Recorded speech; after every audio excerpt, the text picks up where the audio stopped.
नमस्कार, जय श्री राम, हर हर महादेव। तो फाल्टा वाला जो पुष्पा था, बोला पुष्पा नाम सुन के फ्लावर समझे क्या, मैं तो फायर है। फिलहाल वो फायर कहीं गायब है। ओमकार सर हमारे साथ जुड़ चुके हैं और ओमकार सर को हम सीधे जोड़ लेंगे। लेकिन फाल्टा का पुष्पा क्यों फ्लावर बना और पश्चिम बंगाल में कैसे शुवेंदु अधिकारी ने हड़कंप मचा के रखा है। पूरा इंटायर इकोसिस्टम जो एक्सपेक्ट कर रहा था उससे कहीं ज्यादा हड़कंप मचा हुआ। ऐसी शुरुआत और ऐसा ताबड़तोड़ परफॉर्मेंस तो वैभव सूर्यवंशी दे सकता है या शुवेंदु अधिकारी दे रहे हैं। तो चलिए गुरुदेव को जोड़ लेते हैं। हमारे साथ जुड़ चुके हैं वरिष्ठ पत्रकार हमारे गुरुदेव, हम सबके आदरणीय। अब तो स्वास्थ्य भी ठीक हो गया, तो ओमकार सर को आज मैंने सोचा कि आज बुलाते हैं और हम सभी सब को ने नमस्कार और देरी के लिए माफी, सभी से करबद्ध। अरे नहीं सर, नहीं सर। सर ऐसी ही बैटिंग आपने एक्सपेक्ट की थी वैभव सूर्यवंशी टाइप की, आईपीएल टाइप की, या जिस प्रकार से शुवेंदु अधिकारी जा रहे हैं वो कुछ और कहानी कह रहा है।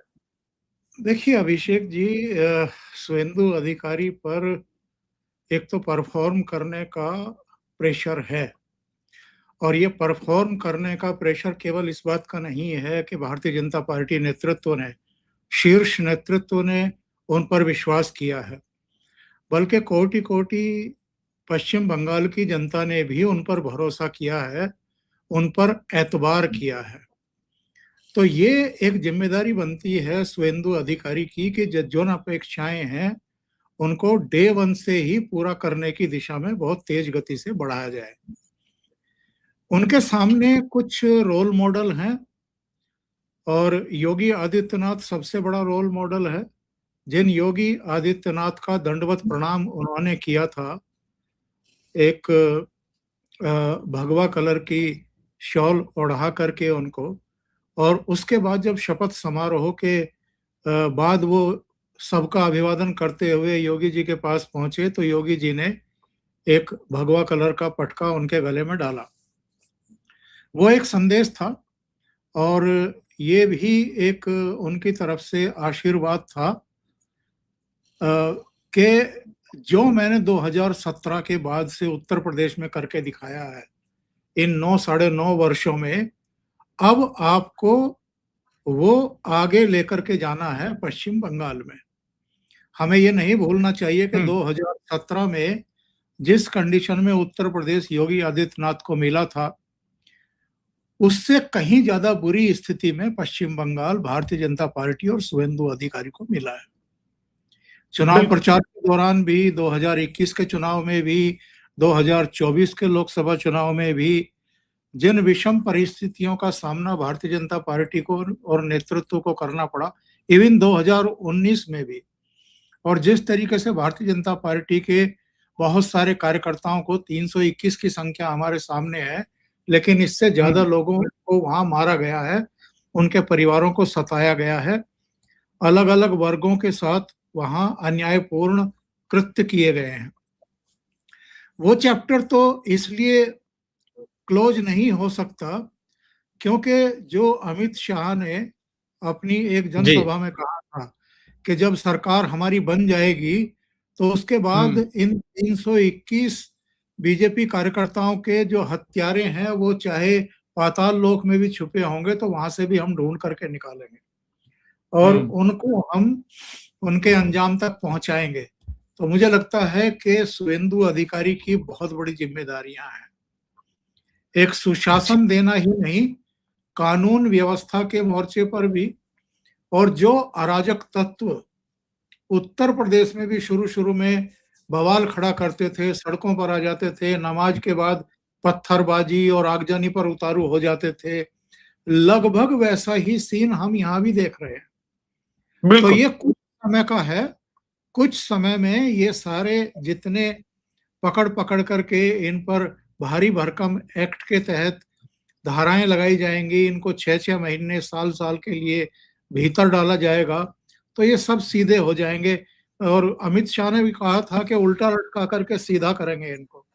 तो आजकल चाहे आसनसोल हो, चाहे कलकत्ता हो, पार्क सर्कस का इलाका, जो 7 पॉइंट क्रॉस सड़क है, जी। सब जगह जो शुवेंदु अधिकारी की कुल मिलाकर के अब तक की गतिविधियां हैं, अभी तक की कार्रवाइयां हैं, वो उसी दिशा में लेकर के जा रही हैं।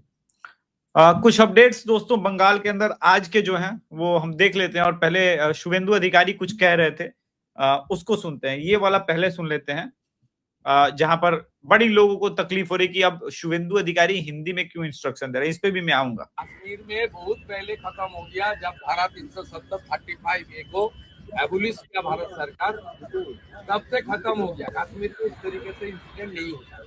बंगाल में थोड़ा आदत इनको पड़ गया था, हम लोग को कुछ नहीं करेगा कुछ सरकार। पुलिस का अंदर भी डर का माहौल था, लेकिन डर का माहौल भाग गया। पुलिस कानूनी तरीके से करेगा। They are the law enforcing authority, they are the part and parcel of the government. Police लोग इंजर्ड होगा और पुलिस मंत्री एसी रूम में बैठ के देखेगा, ये सब दिन होते। पास्ट इज पास्ट, छोड़ दीजिए।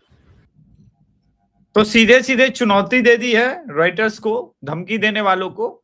और बड़ा अपडेट इसमें से है कि आईपीएस दमयंती सेन, जिसने बंगाल का ये सीपीआईएम के समय थी, इसने पार्क स्ट्रीट केस 2012 में सॉल्व किया था, जो कि भीषण गैंग रेप बलात्कार का वो जो केस था।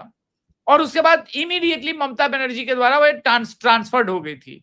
शुवेंदु अधिकारी तुरंत इन्वेस्टिगेशन के लिए इनको बुलाया है, जो टीएमसी का करप्शन को लेकर के इन्वेस्टिगेशन है, इनको बुलाया गया है। ठीक है, ये है वो आईपीएस महिला।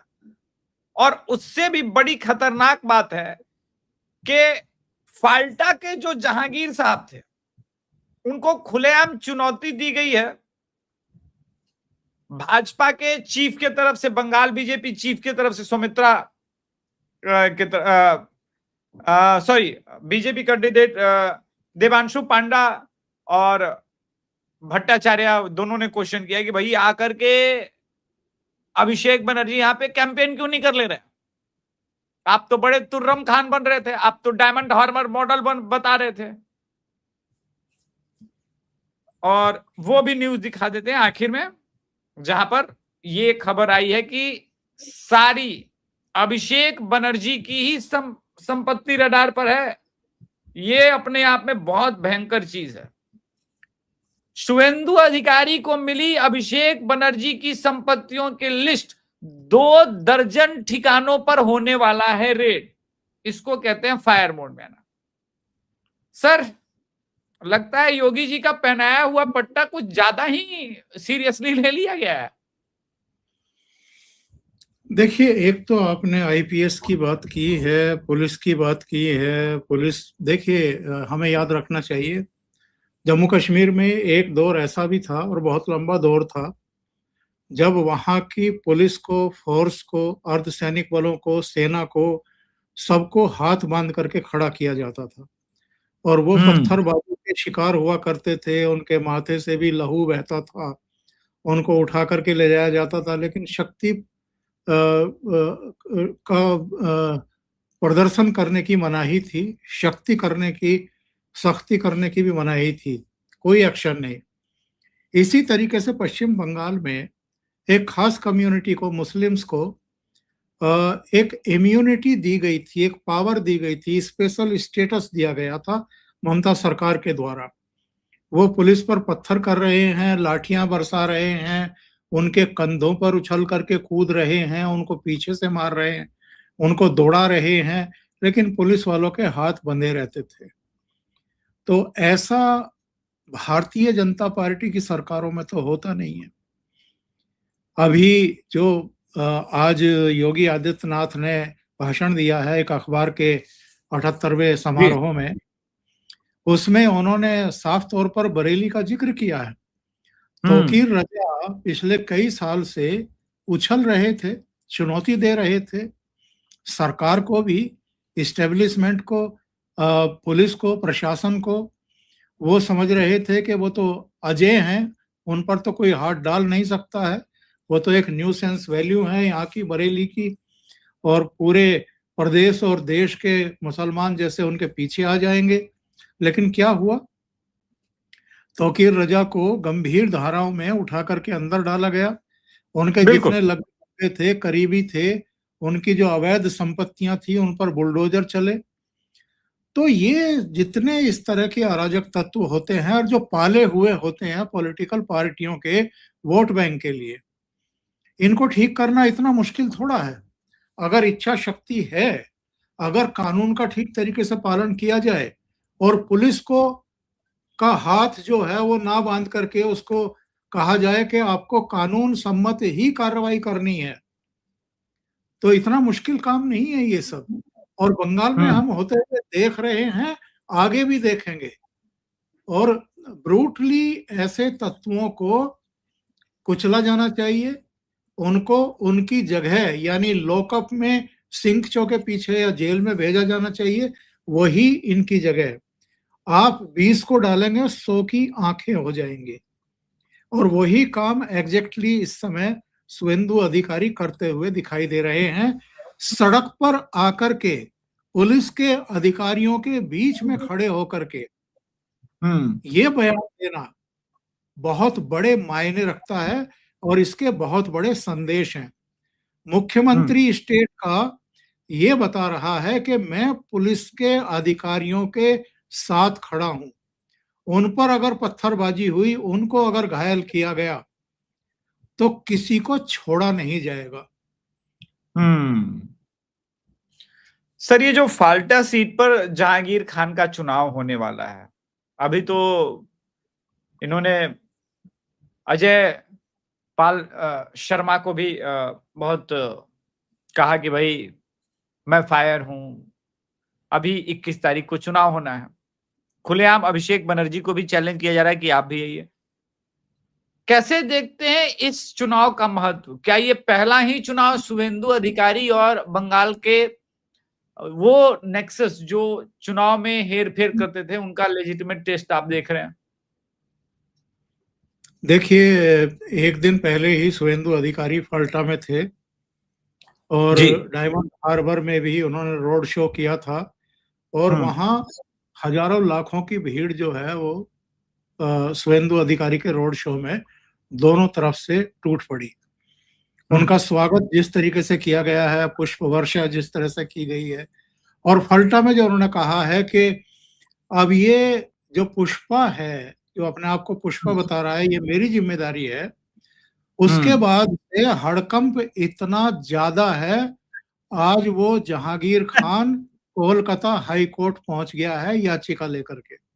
तो वहां उसने याचिका दाखिल करके ये कहा है कि साहब मुझ पर केस क्या है, मुझ पर आरोप क्या है, जो सीधे मुख्यमंत्री मुझे चेतावनी दे रहे हैं, मुझे इसके बारे में अवगत कराया जाए। और जहां तक ये है कि फाल्टा विधानसभा क्षेत्र में क्या होने जा रहा है, तो जिस तरीके से टीएमसी ने सरेंडर कर दिया है मतदान से पहले ही, ये संकेत बड़े साफ है। उसके संकेत ये है कि टीएमसी मुकाबले से बाहर हो चुकी है। शुभेंदु अधिकारी ने यह भी कहा है कि अब तक पिछले 10 सालों में फल्टा के लोगों को वोटिंग ही नहीं करने दिया जा रहा था। यहाँ तक दावा कर दिया है कि मुझे 1 लाख वोटों के अंतर से जीत चाहिए। तो उनका जो कॉन्फिडेंस लेवल है वो आप बहुत अच्छे तरीके से समझ सकते हैं। जहां तक अजय पाल शर्मा का प्रश्न है, तो अजय पाल शर्मा को धमकाने वाले एक तो ये थे, एक रिजू दत्ता थे। तो रिजू दत्ता का तो वीडियो आ गया हाथ जोड़ करके माफी मांगते हुए कि मैंने पार्टी के कहने पर वो धमकी दी थी और उस तरह के शब्दों का इस्तेमाल किया था कि कॉलर से घसीट कर लाएंगे, कटघरे में खड़ा करेंगे। लेकिन अभी ये 21 तारीख को जरा मतदान हो जाए, 24 तारीख को नतीजा आ जाए फाल्टा का, उसके बाद जहांगीर खान भी बाहर तो नहीं रहेंगे अभिषेक। ये भी अंदर जाएगा, क्योंकि इसने भी बहुत गलत तरीके से धमकाया था अजय पाल शर्मा को। वो भूल गया कि वो यहाँ आईपीएस ऑफिसर के रूप में नहीं, चुनाव आयोग के ऑब्जर्वर के रूप में आए हैं, और उनका एक दायित्व बनता है कि जो मतदाता हैं वो बेखौफ होकर के, निडर होकर के मतदान कर सकें, और अगर कोई उनको धमका रहा है घरों में जाकर के तो उसको चेतावनी दी जा सके। वही काम उन्होंने किया था। तो अब देखिए, आने वाले दिनों में बहुत कार्रवाइयां होनी है, बहुत एक्शन होने। सर, बंगाल से थोड़ा सा उत्तर प्रदेश की तरफ चलते हैं। ऐसा लग रहा है कि योगी आदित्यनाथ जी के विरुद्ध स्पेशली साजिशों का दौर शुरू हो चुका है। एक सो कॉल्ड संत हैं जो ऐसे पद पर बैठे हैं, तो हम भी सम्मान से ही बात करते हैं, लेकिन जिस प्रकार से वो किसी भी सभा में जा रहे हैं और उनके जो बटुक हैं वो शपथ दिला रहे हैं, अचानक से उनको गौ हत्या प्राइम लगने लगा है। और वही जिसको कहते हैं अतीक अहमद, जिसकी हत्या पर वो जांच कराना चाहते थे, यूपी का सबसे बड़ा गौ तस्कर था। ये जो पर्सनल लिया जा रहा है और जिस प्रकार से शंकराचार्य लगातार अभिमुक्तेश्वरानंद उत्तर प्रदेश के अंदर प्रो अखिलेश स्टैंड लेकर के ये खड़ा और खेल करने का प्रयास कर रहे हैं, आप इसको कैसे देख रहे हैं? देखिए, एक तो ये देखा जाता है कि आपके ऊपर जो अटैक कर रहा है या जो आपके बारे में गलत बयानी कर रहा है, उसकी अपनी विश्वसनीयता कितनी है। ये तथाकथित शंकराचार्य महोदय क्या वाकई शंकराचार्य हैं, इस पर भी सवाल उठ रहे हैं और काफी लंबे समय से उठ रहे हैं। ये मामला सुप्रीम कोर्ट के अधीन भी रहा है, सुप्रीम कोर्ट ने भी कुछ दिशा निर्देश जारी किए थे।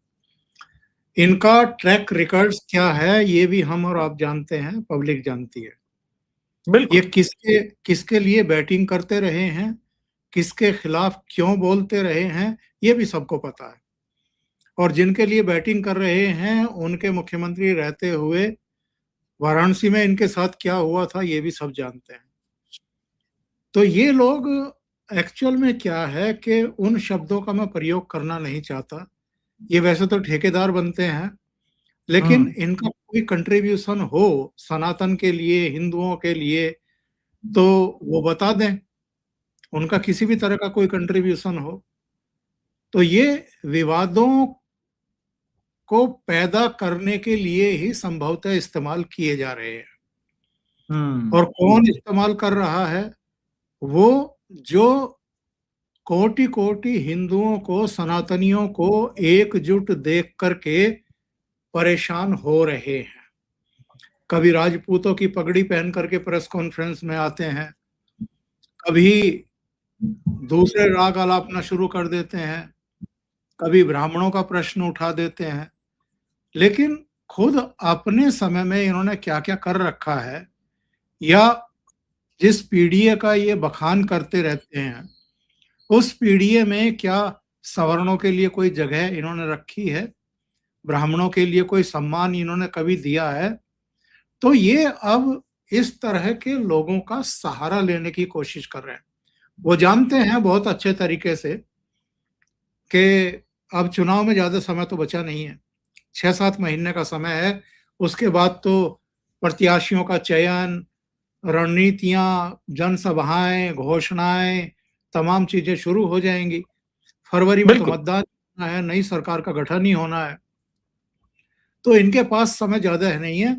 तो जिस तरीके से लोकसभा चुनाव से पहले इन्होंने वो जातियों में हिंदुओं को विखंडित करने की एक चाल चली थी, साजिश रची थी, और बहुत हद तक कुछ राज्यों में ये सफल हो भी गए थे भारतीय जनता पार्टी को नुकसान पहुंचाने में।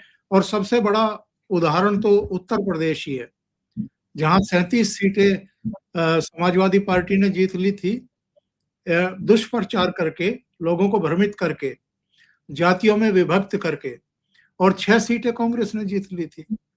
तो ये इनको लगता है कि इसी तरह का कुछ खेल करवा करके योगी को कमजोर कर सकते हैं, मोदी को कमजोर कर सकते हैं, और जो 2024 के लोकसभा चुनाव में किया था वैसा ही कुछ गुल इस बार 2027 के विधानसभा चुनाव में भी खिला सकते हैं। तो ये भूल जाएं, इस तरह की चीजें कभी रिपीट नहीं होती है, काठ की हांडी बार बार नहीं चढ़ा करती है। सर, जिस प्रकार से 2024 के चुनाव का आपने जिक्र किया, किंतु उसके बाद अगर हम रेशियो देखें तो महाराष्ट्र में 200, बिहार में 200, अब बंगाल में 200, और अगर हम हरियाणा के भी इलेक्शन रिजल्ट के वोट शेयर और रेशियो को समझने का प्रयास करें तो 48 वर्सेस 35 का अगर जो रेशियो है तो वहां भी बहुत हरियाणा में तीसरी बार सरकार बनी, बहुत थम्पिंग मेजॉरिटी रही। ऐसे में उत्तर प्रदेश की जनता क्या समाजवादी पार्टी के वही ट्रैप में फंसेगी, या फिर जो ये प्रयास हो रहा है, जैसे राजकुमार भाटी लगातार सभी जातियों को गाली दे रहे हैं, कभी ब्राह्मण को गाली दिया, कभी गुजर और अभी जाट समाज को जिस प्रकार से उनकी महिलाओं के बारे में बोला, ये जो जाति की हाई इंटेंसिटी राजनीति समाजवादी पार्टी शुरू कर रही है, कहां ले जाएगी सर देश को?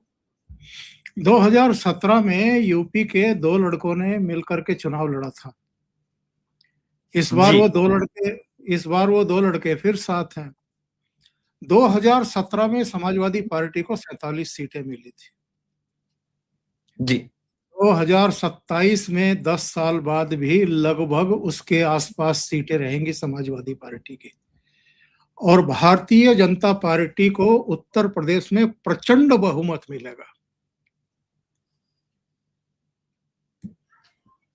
चलिए, तो भविष्यवाणी ही कर दिया गुरुदेव ने कि प्रचंड बहुमत मिलेगा, और पश्चिमी यूपी तो टोन सेट करता है, क्योंकि मैं बार बार कहता हूं पूर्वांचल के अंदर मात्र 4% के गैप पर ही लैंडस्लाइड होता है, लेकिन पश्चिमी यूपी के अंदर बहुत दिनों से समाजवादी पार्टी प्रवेश करने का प्रयास कर रही थी, कभी भी फुल फ्लेज नहीं हुई थी, किंतु कांग्रेस के साथ अलायंस के बाद इनको ये पूरा लगता है, क्योंकि मुस्लिम वहां पे डोमिनेंट फोर्स में से एक है, ऐसा बुक्स में लगता है। रियलिटी में जब भी हिंदुओं ने एकजुट होकर वोट किया वो कहीं नजर नहीं आया।